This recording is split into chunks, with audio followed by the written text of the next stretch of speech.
All right, joining me now is Billy Reinhardt, Nets reporter for Nets Daily. Some reports coming out earlier today that Ben Simmons has started speaking with the 76ers, that he might be moving forward in terms of reaching some kind of agreement with the team to get back on the court, but that he's not mentally ready to play right now. What are you hearing about his availability for the Nets home opener, and then also who may or may not be available on the Nets side? Yes, Shams Charania of The Athletic just reported that Ben Simmons will be out tonight against the Nets. He still needs time, as you mentioned, mentally to get back in the swing of things, but it seems things are trending in the right direction for the Sixers. And for the Nets, the lone guy out is Kyrie Irving. So we all know about his vaccination status. The Nets have kind of kept him away from the team until he gets vaccinated or a resolution of some other sort. So Kyrie Irving will be out for the Nets tonight. And where are we right now, just in terms of the development in that saga? Has he agreed to get the vaccination, but hasn't gotten the vaccination so far? Just kind of give us a snapshot of where things currently stand with that. Yeah, all reports indicate everything I've heard is that Kyrie Irving is staying on his stance that he will not get vaccinated at this moment. I mean, that could change. The other thing you have to keep in mind is the New York City mayoral race. That's going to change some things. If Eric Adams wins, as people assume, maybe he lifts a vaccine mandate in the coming months. So I think Kyrie's going to take this through the winter, see what happens with those NYC restrictions. And at that point, I think he's really going to evaluate things. If there's no vaccine mandate lifted, he's going to have to heavily consider getting vaccinated to rejoin his teammates. And I mean, he said on his Instagram Live a couple of weeks ago, he doesn't plan on retiring. He's not going to let this vaccine mandate really end his career. He grew up a Nets fan. He's home. He's playing with all his best friends on this Nets team, and they really have a chance to win the championship here. So I think Kyrie's going to do everything in his power to get back on the floor. I think he's holding it out at this point to try and make that social statement, like you mentioned, and see if NYC lifts this vaccine mandate. But I think when it comes to it in the spring, this is no sourcing here. This just might feel the situation. I think Kyrie Irving ultimately will do whatever it takes to get back on the court. And so just to be clear for people that aren't familiar, I mean, the mayoral race tied to all of this is so interesting because all the leagues across sports have kind of been deflecting to state and local government decisions in terms of what is acceptable and not acceptable. So this decision to make sure that he's vaccinated before he's able to rejoin the team, is that because of New York City and state government regulated guidelines, or that's a league-wide mandate? Kind of flesh that out for me. Yes, so all the NBA teams are subject to the health and safety rules of the city. So as you see across the league, a guy like Bradley Beal, he's been open that he's unvaccinated. That could change as well as time goes on. But Washington, D.C., they don't have that restriction at this point. So he's eligible to play both at home and on the road in a city like New York, which is a weird wrinkle of things. Away players are allowed to play in cities like San Francisco and New York that have these vaccine mandates. So Kyrie Irving, he's ineligible to play at home. He is eligible to play on the road, but the Nets just figured it would be better for their team, their camaraderie, their chemistry, to have the same group of players every night rather than having Kyrie available for half the games this season. Yeah. So with that in mind, I want to dig into something that you wrote a little while ago for Nets Daily that kind of details, well, not kind of, that really goes into detail in terms of the depth that's on this year's roster and the pressure that's associated with that. Just outline for us where the team has gotten deeper in the offseason and where that could really pay dividends for them. Yeah, Nets GM Sean Marks has really done a good job building out this roster. Last year in the playoffs, we saw when Kyrie Irving went down and James Harden was labored with a hamstring injury, this team was short on talent. So Marks has done a good job with some veteran free agents this offseason, really bolstering the front court, bringing back LaMarcus Aldridge, Blake Griffin re-signed, Paul Millsap's now here. Hopefully another leap for Nick Claxton here in his third NBA season, James Johnson. So they have a lot more pieces in the front court. They're better suited to go up against a team like Milwaukee with a big front court like Giannis and Brook Lopez, or the Sixers with Joel Embiid, who they play tonight. So they're more suited to go that route with a bigger team. Also, they added some defense. So in the backcourt, they have Javon Carter, who came over from the Phoenix Suns. He's a good defensive guard. DeAndre Bembry, who hasn't played much, but he's a nice defensive piece to round out the roster. So the Nets have gotten deeper in multiple areas, and that should bode well this season. With injuries that always occur, and then having a guy like Kyrie Irving out, they should have the depth to be able to step up in his absence. It is one thing to have depth on paper and another thing to turn that into a championship, which is one of the things that you noted in your piece. But as you kind of look at the overall depth on this team, is this the most talented roster that the Nets have had in their history? Yeah, for sure. I mean, with Kyrie Irving, that's a no-brainer. Without Kyrie Irving, I still think when you have Kevin Durant and James Harden, I mean, you have Jason Kidd, you have Dr. J, Vince Carter, some really good players in the Nets history. But I'd argue that James Harden and Kevin Durant are the two best players to have ever played for the Nets. You have them both at the same time, two arguable top 5 players. Many people think Kevin Durant's the best player in the game at this point. So those guys right there should carry the team. And as I mentioned, the veteran pieces they've added, they have so much experience. The collective IQ of this team is very high. I think this is a team that's, with or without Kyrie Irving, is going to really dominate teams this season.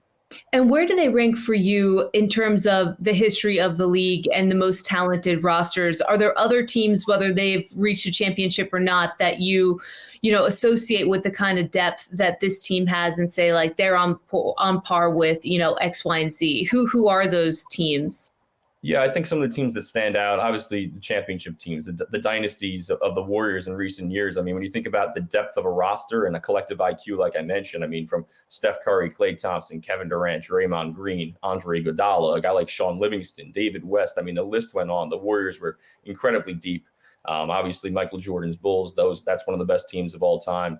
LeBron James with the Heat and Dwayne Wade, they were a very talented roster. And then some teams that didn't win the championship. So you have the Lakers in 04. Obviously, they had an older Karl Malone and Gary Payton, but they were kind of stacked up there. And then the Spurs in the mid-2015 era, when they had LaMarcus Aldridge, Kawhi Leonard was still there. The end of Tim Duncan's playing career, Tony Parker was still there, Manu Ginobili, Patty Mills, Boris Diaw. I mean, there were a lot of guys on that roster. Danny Green, when you look back. So they were one of the more talented teams of all time, too. NBA fans are just salivating, kind of going over that history of some of the great rosters that we've seen over the course of history. But how much pressure does that come with for this year's Nets team, being associated with groups like that and being expected to perform? For sure. I mean, going to the season, we thought that was going to be the storyline, right? Kind of them being the hunted this year and everyone realizing that the Nets are the team to beat. Kyrie Irving's absence and that whole situation has kind of overshadowed that a bit. But this is a veteran team, as I mentioned. I think they're going to be able to deal with the distractions, deal with the pressure. But there's no doubt that they have a lot on their plate this season. But I think Kevin Durant, James Harden, all these guys on that team, they're used to that and they're up for the challenge.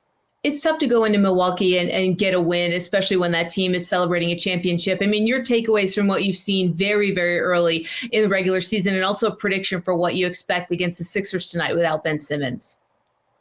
Yeah, usually when teams have ring night, it goes one of two ways. They either get a huge boost from the crowd to start off the game, which is kind of what you saw from the Bucks. They jumped out to a big early lead, or they have a little bit of a lull. They're kind of getting a little soft, getting their rings, but that didn't seem to happen the other night against the Nets. So the Bucks came out storming. It was a tough game for the Nets from the start. They tried playing a little bit bigger than they had played. I mentioned all the bigs they added. I think they're going to experiment a little bit at the beginning of the season, especially with the NBA nowadays. There's only 3 to 5 preseason games. Teams rest their starters for a chunk of them. So, I mean, the first month of the season is really an experimentation time for these teams. So I think the Nets are going to continue to do that, play and tinker with different lineups, and they might start slow. I mean, they might start around 500 or slightly above through the first 10 to 15 games, and then they kind of get a feel of what they want to do, and then they'll start kicking into full gear. So coming against the Sixers tonight, Joel Embiid, he's questionable with a knee injury. Ben Simmons, as I mentioned earlier, he is out. So this should be a little bit of an easier task for the Nets tonight than the Bucks on opening night. They want to get a win, obviously. In Philadelphia, that'll be tough. It's Philly's home opener, so that crowd's going to be loud. Philly fans are always excited, especially with this Ben Simmons situation. They should be ready to go. So the Nets have a tough task tonight. Embiid's going to be tough to stop, but I think a collective effort, James Harden and Kevin Durant leading the way, the Nets should be favored in this game. Just 2 more for you, and then I'll let you go. One, so basically what you're saying is while the team kind of navigates the depth that they do have, if you see a slow start to Brooklyn, or if Nets fans see a slow start to the season, that's not reason for panic or reason for you to think that this team isn't as talented as they look on paper? No, I don't think so. I think the most important thing for this Nets team is staying healthy. And especially without Kyrie Irving, they don't have the same margin of error or the margin for injury. So, I mean, Kevin Durant and James Harden's health is paramount. As long as they get into the playoffs with those two guys healthy, who knows if Kyrie returns at some point. But as long as Harden and Durant are healthy going to the playoffs, I mean, this is a team that should be the favorites, if not the favorites, the number 2 team next to the Bucks going to the playoffs. So that's most important for the Nets.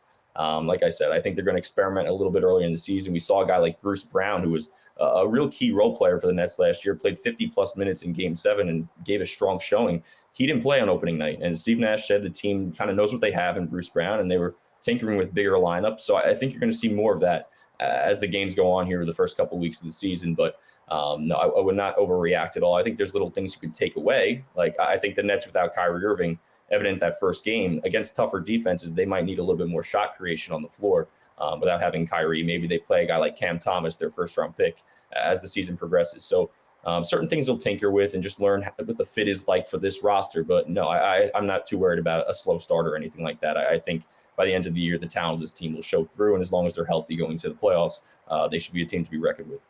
And is there any additional insight that you can give us before we let you go on this Kyrie situation? I mean, so many of us are watching it from the outside. We saw him leave Boston because he was miserable and seemingly end up in a place like Brooklyn where he was so happy. And yet it's almost at times from the outside as if he simply can't get out of his own way. I mean, he has these causes in his mind, and it really just creates a bunch of controversy. I mean, what is the timeline in your mind for what he's going to do? I know you mentioned that he might try to take a firm stance through the end of the winter. I mean, is there anything that you can sort of provide being on the inside as to how he's dealing with this personally, how the locker room is reacting to this, and what we might ultimately see in terms of what he's able to add? It's tough. Kyrie is an absolute enigma. He's a good guy. In my dealings with him, he's always been very respectful. I think he truly means well in all these causes he tries to make. I just sometimes think he's misinformed or going in the wrong direction. But like you said, it just seems like he can't get out of his own way. This year should have been all about basketball, the Nets being the championship favorites, him back home trying to bring that first NBA title to Brooklyn. And it's just been a distraction of sorts. So I think Kyrie still has the respect of the guys in that locker room. As I mentioned, he's super close with KD. And as long as he's super close with KD, the rest of that roster is going to follow suit. KD's the head of the snake here. So I think he still has the respect of those guys in the locker room. I do think there's more of a tolerance for the personal choice of sorts of vaccination across the players in the league than maybe more so in fans and media of sorts. We've seen a lot of players like LeBron James, Chris Paul coming out and citing it's a personal choice. So I do think the players in that locker room respect his choice, but at the same time, he has a professional responsibility. And regardless of how he feels about this, I think he needs to be on the floor for this team. So the Nets kind of said to him, we'd love to have you here, but we can't deal with this back and forth. We can't have a half squad for home games and then you coming in for just the road games and practicing sporadically. It's just too difficult to deal with in this environment. So they told him, we'd love to have you back, but until you find a resolution here to get back on the floor at a full-time basis, we can't have you here. So as I said, I think Kyrie's going to go through the winter, see what happens with the mayoral race, see if the vaccination mandate in New York City is lifted. If at that point it is not, around March, February, maybe into April, the Nets are heading towards the playoffs, I think he'll really heavily consider getting vaccinated because he said in his Instagram Live, he's not anti-vax, generally speaking. He's more so anti-mandate and trying to make a social statement there. So I think once he makes that statement, kind of stays away for a few months, I think going into playoff time, wanting to play on that main stage as he's talked about so often, I think you'll see him coming back in the Nets uniform. All right, Billy Reinhardt, thanks so much for being with us. We appreciate the time. Thank you so much for having me on.